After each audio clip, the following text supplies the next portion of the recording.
भारत जोड़ों की क्या जरूरत अगर भारत टूटा ही नहीं है। देखिए, भारत में पिछले 8 साल से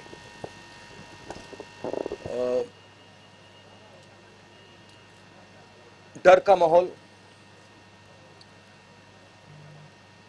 नफरत और हिंसा फैलाई जा रही है।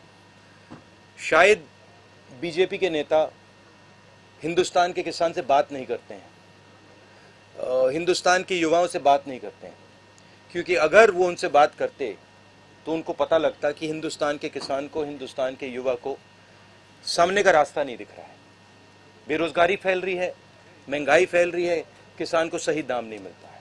ठीक है, तो इस माहौल के खिलाफ खड़े होने के लिए हमने भारत जोड़ो यात्रा शुरू की है और ये कन्याकुमारी से श्रीनगर तक जाएगी।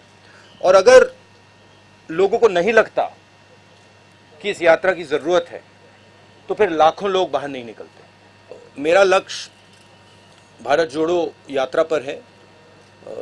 अब ये इसमें 2-3 महीने और लगेंगे, तो मेरा पूरा का पूरा फोकस इस यात्रा पे है और बहुत बहुत अच्छा लग रहा है मुझे, क्योंकि बहुत सीखने को मिल रहा है, बहुत लोगों से समझने को मिल रहा है और बहुत प्यार मिल रहा है। देखिए, पॉजिटिव बात है, प्लान तो नहीं है, मगर महात्मा गांधी कुछ चीज़ थे और हम कुछ और हैं।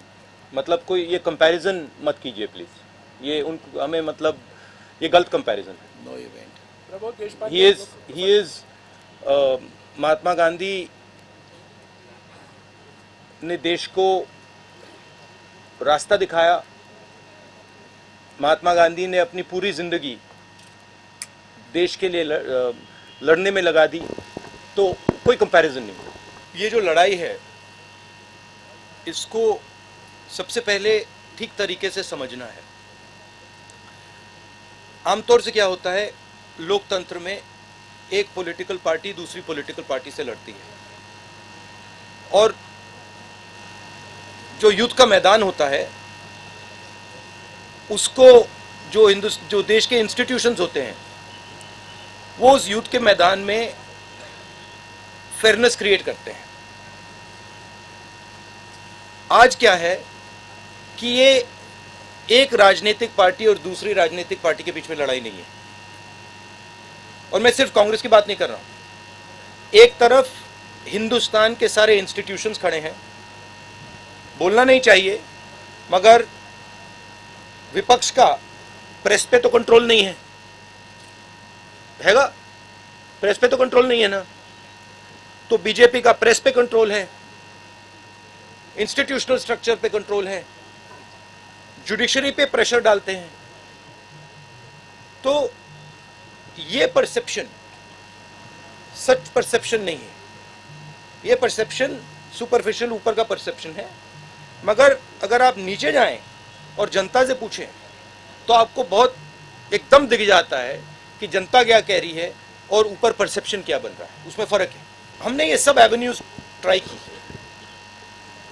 प्रेस की एवेन्यू ट्राई की, हमने पार्लियामेंट में अपनी बात रखने की कोशिश की। सिर्फ मैंने नहीं, सिर्फ कांग्रेस पार्टी ने नहीं, विपक्ष की सब पार्टियों ने।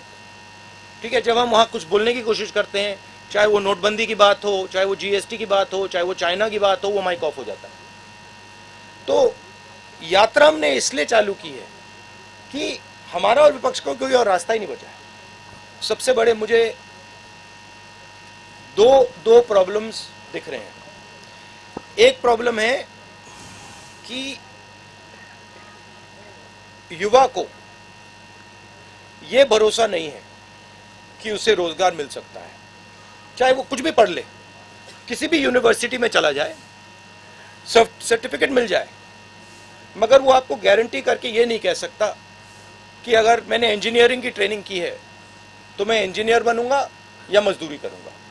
और ये यूनिवर्सल है, मतलब मुझे जो पढ़ाई कर रहे हैं उनमें से एक युवा नहीं मिला जिसने कहा हाँ मुझ में कॉन्फिडेंस है कि मुझे रोजगार मिल जाएगा। तो ये पहला बड़ा मुद्दा है। उसको अगर आप थोड़ी गहराई से देखें तो उस युवा के माता पिता ने मेहनत करके उसे उसकी शिक्षा के लिए पैसा मोस्टली प्राइवेट प्लेयर्स को दिया है, प्राइवेट इंस्टीट्यूशंस को दिया है। एक तरफ वो दिन भर काम करते हैं, दूसरी तरफ महंगाई बढ़ती जा रही है, और तीसरी साइड जो उनका भविष्य है, उनका जो बेटा हो या उनकी बेटी हो, उसका रास्ता बंद है। तो पहला प्रॉब्लम ये है।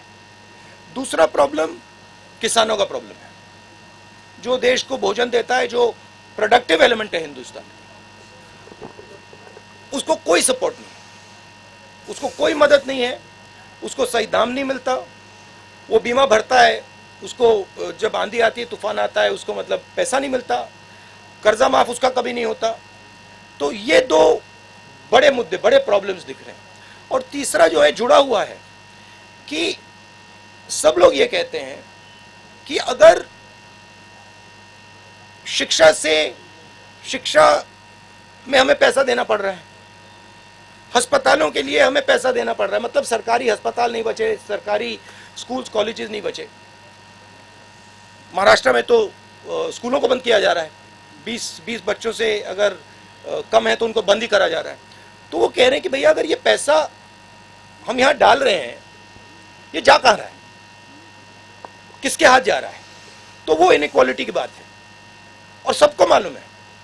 मैं किसानों से पूछता हूँ, भैया एक बात बताओ, ये आपका सिलेंडर, गैस सिलेंडर महंगा हुआ, पेट्रोल का दाम बढ़ा, आपके जेब में से पैसा जा रहा है, ये जा कहाँ रहा है? इमीडिएटली आंसर मिलता है, सब जानते हैं।